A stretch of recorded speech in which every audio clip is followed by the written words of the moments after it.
La problématique à laquelle l'homme doit résoudre, c'est de s'atteler à répondre à la question d'Allah, à savoir: pensez-vous que nous vous avions créé sans but? Et pensiez-vous que vous ne seriez pas retourné vers nous? Cela doit en premier nous amener à savoir qu'il y a un but forcément à notre création. Et ce but premier à savoir la connaissance d'Allah qui nous a créés.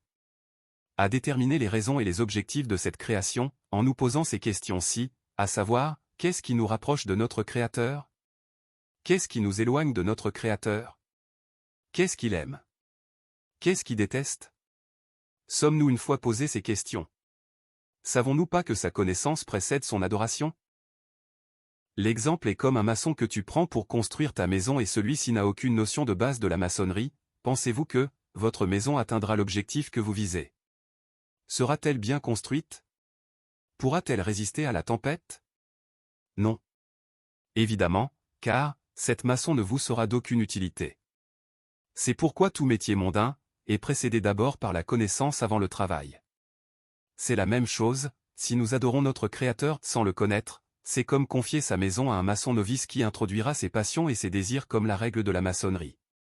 Alors que cela n'en fait pas partie. Ainsi, à quoi sera donc utile notre adoration auprès lui, si nous ne connaissons pas les bases de son adoration? Pourquoi l'adorons-nous donc? Pour dire tout simplement, que l'adoration d'Allah est la connaissance de par ce qui aime, de par ce qui déteste, de par ce qui nous rapproche de lui, de par ce qui nous éloigne de lui. Mon frère, ma sœur, sommes-nous déjà préparés à cela? Ou pensions-nous que notre mort ne sera suivie d'aucun blâme?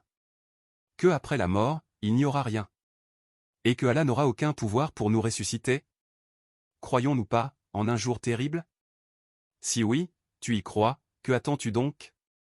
T'es-tu mis en action pour ce jour terrible? Ou attends-tu donc d'être surpris en un jour terrible, où il ne te sera plus possible de faire marche arrière? N'oubliez pas de vous abonner, de liker, de partager, afin de faire partir de ceux qui sonnent l'éveil des cœurs endormis. Vos commentaires sont les bienvenus. À la prochaine pour la suite, Inch'Allah.